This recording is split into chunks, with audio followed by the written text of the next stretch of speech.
merci Ramon d'avoir accepté l'invitation. Et merci d'être venu. Ça oui. Ouais.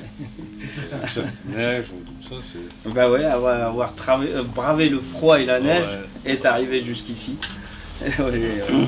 Et il y avait un copain qui devait arriver, mais il n'est pas encore arrivé. Sûrement, il va arriver en cours de route. Il sera le bienvenu. Alors, on va commencer tout de suite.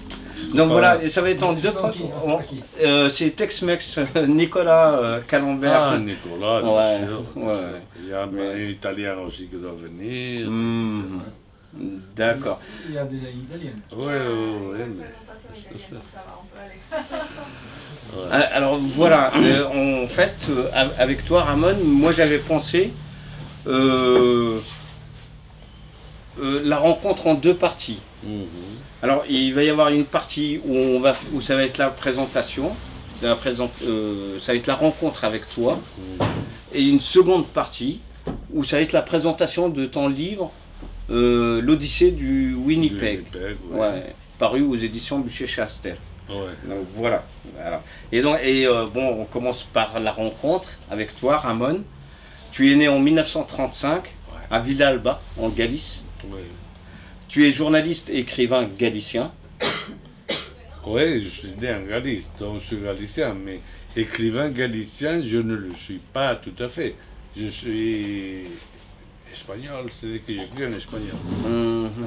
Je sais écrire en galicien, mais enfin, je ne l'ai pas fait, je ne milite pas, parce qu'il y a un mouvement indépendantiste et tout ça, que je apprécie les gens, etc.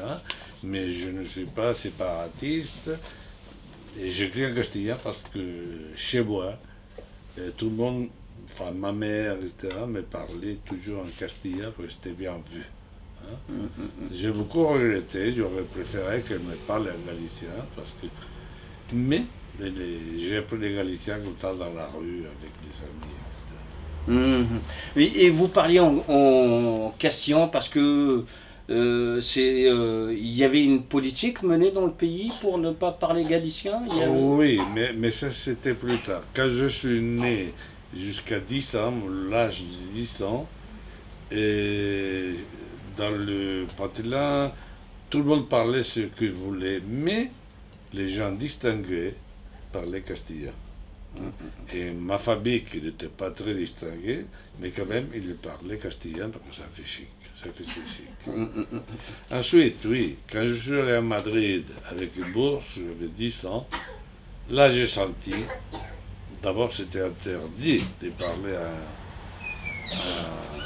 en galicien, mais même une fois, hein, je suis allé à l'inauguration du stade du Real Madrid.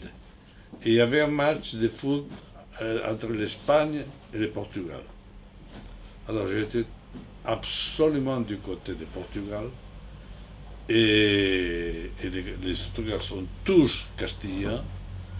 Quand on est rentré, ils m'ont pris la tête, ils m'ont mis dans un WC, et ils sont tirés de la chaîne, etc., pour que j'apprenne à parler castillan et à être du côté des Castillans, pas des Portugais. Alors je l'ai souffert, ça. Et donc, après, tu vas immigrer en France en 1956. C'est pas émigré tout à fait. Je suis venu avec une bourse. Donc je ne suis pas un exilé, ni politique, ni économique, etc. J'étais très favorisé par le franquisme. J'ai eu des bourses, le franquisme, etc. Et quand je suis arrivé ici, j'avais 20 ans, et tout mon passé dans un collège de curés, etc. Et j'étais franquiste. J'étais franquiste, catholique, etc. Et bon, je suis tombé dans un nid des communistes, le collège d'Espagne de l'État universitaire, et là, j'ai évolué. Donc, tu es parti d'Espagne, c'est pas à cause de Franco, mais grâce à Franco. Grâce, plus qu'à Franco. Non, mais c'est vrai. Devant chez moi, dans le Poitlin, bon, il se trouve que devant chez moi est né un ministre espagnol très important, Fraga Iribarne, qui était un type comme tous les franquistes, mais un peu plus, très dur. Ministre de l'Intérieur, ministre, etc., etc. Et il s'est entiché de moi parce que je jouais du piano, j'étais pianiste quand je suis né directement au piano. Et il m'aimait beaucoup. Il m'a réussi à avoir des bourses pour aller à Madrid, ensuite pour venir à Paris, mais c'est lui qui m'a donné les bourses. Il n'y avait pas de concours, il n'y avait rien. Lui, il me disait, va à Paris, etc., etc. Même ici à Paris, quand il m'a dit, tu vas avec une bourse, et je viens au Collège d'Espagne, c'était l'endroit où je devais y être, et au bout d'un mois, il me passe la facture. Et j'ai dit, écoutez, non, parce que j'ai une bourse. Ah non, excusez-moi, ici, vous n'avez pas de bourse. Et j'ai écrit à Fraga. Il a répondu immédiatement en s'excusant, en disant, je regrette beaucoup, et je donne l'ordre immédiatement pour qu'on vous passe une des bourses qui sont destinées au Collège d'Espagne. C'est-à-dire, quelqu'un est resté sans bourse. Pour moi, c'est pour que j'en profite.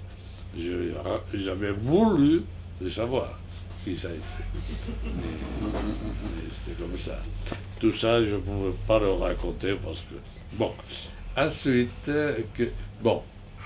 tout le monde savait au Collège d'Espagne mes rapports avec Fraga. Tout le monde savait qu'à cause de Fraga et de moi, il y avait quelqu'un qui était resté sans bourse. Alors j'étais très mal vu, c'est-à-dire que j'étais pro-communiste, j'étais collaboré tant que je pouvais, mais il se méfiait de moi. Il se méfiait de moi, et ça, à Franco, je lui dois d'abord de venir ici, et ensuite de ne pas rentrer au Parti communiste. Parce que comme il se méfiait de moi, et jamais invité à une cellule, et j'aurais bien voulu, parce que bon, j'étais très avec eux. Mais après, bon, je suis très content de ne pas avoir milité nulle part. Et donc tu es arrivé à Paris pour étudier le piano. Piano. J'étais un enfant prodige à partir de 5, 14, 5 ans, etc. À 10 ans, on m'appelait le Pierino Gamba. Et le Roberto Benzi, tous les enfants comme ça, c'était moi. Et bon, je suis seulement... Je n'aimais pas, c'est-à-dire que il fallait travailler beaucoup et j'étais pas sûr. Mais je savais que c'était ça, ou revenir au Patelin, au village, travailler dans l'hôtel qu'avaient mes parents. Donc j'ai réussi à tromper tout le monde, et voilà. Mais voici. Et comment se fait-il que cette vocation de pianiste n'a pas pris forme parce qu'en fin de compte, tu es devenu journaliste, tu as été rédacteur en chef au service Amérique latine de Radio France Internationale. Et donc ça veut dire que tu as dû arrêter le piano. Oui, à 24 ans, je l'ai tombé parce que je trouvais une annonce dans le Figaro que je ne lisais pas. C'est quelqu'un qui me dit, ah bon, il y a une annonce. D'ailleurs, c'était le directeur du collège qui m'a dit, il y a une annonce, il demande quelqu'un qui sache espagnol, portugais et musique pour Radio France, pour illustrer les émissions, les émissions pour l'Amérique latine, chercher les musiques qui doivent, les Berlioz, etc., etc. Et voilà, c'est grâce à ça que parce que j'avais donné des cours d'espagnol, j'ai donné des cours de piano, même de russe. J'avais appris le russe un peu avec la méthode assimile, parce que j'avais beaucoup de sympathie pour l'Union soviétique, pour les écrivains.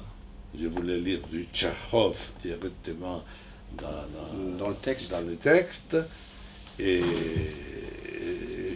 quoi? Pourquoi je te racontais ça? Et en fait, ouais, comment tu es arrivé à RFI? Ouais, c'est ça. Donc j'ai pris cette opportunité. Je me suis présenté.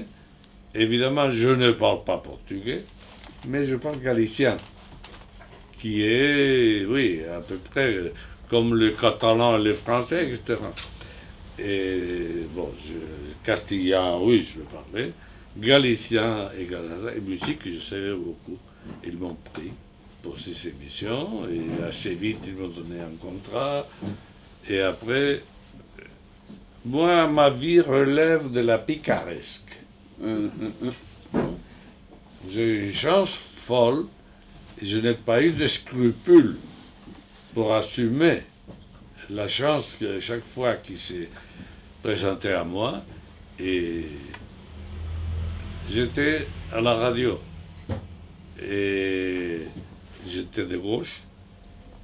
Et un jour, ils font le nettoyage et ils foutent la moitié à la porte. Et moi, ils ont découvert dans mon dossier, il y avait une lettre qui disait Ramon Chao est ami du ministre espagnol. Et ils m'ont récupéré immédiatement. Et c'est encore grâce à ce oui. ministre. Et en fin de compte, il va y avoir une ascension et tu vas finir rédacteur en chef au service Amérique latine. Parce que là, j'ai su m'entourer.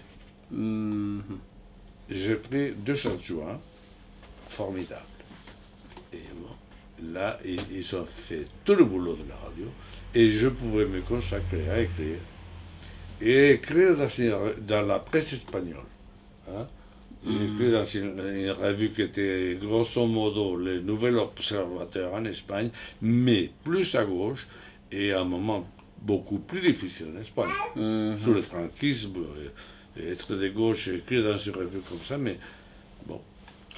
Ouais. Et tu vas être en même temps collaborateur du Monde et du Monde diplomatique. Ça, c'est beaucoup plus tard. Plus tard. Et le Monde, c'est curieux parce que ça, bon, c'est une chose folle. J'habitais rue Falguière, numéro 12. Numéro 12. En face, juste en face, il y avait le Monde. Et un jour, on me passe un coup de fil. Et Ramon, est-ce que vous voudrez collaborer avec nous pour des critiques de livres, etc. Et je dis, écoutez, il faut qu'on en parle. J'arrive.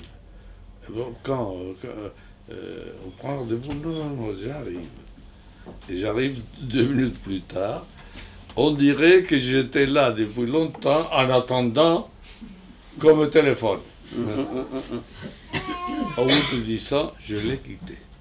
J'ai abandonné le Monde parce que il est allé très à droite. Alors je leur ai dit, écoutez, mais Ramon, vous êtes le seul à qui nous, on autorise à écrire dans le Monde et dans le Monde diplomatique. Que finalement, c'était la même entreprise. Mais eux, ils se distanciaient du Monde diplomatique parce qu'ils étaient plus à gauche. Alors, je leur ai écouté, non, je ne peux pas écrire dans un journal que je ne peux pas lire. Et alors là, je suis parti. Et ta collaboration va continuer avec le Monde diplomatique ou tu vas surtout publier des critiques littéraires? Oui. Dans le Monde, c'était que des critiques littéraires. Et dans le Monde diplomatique,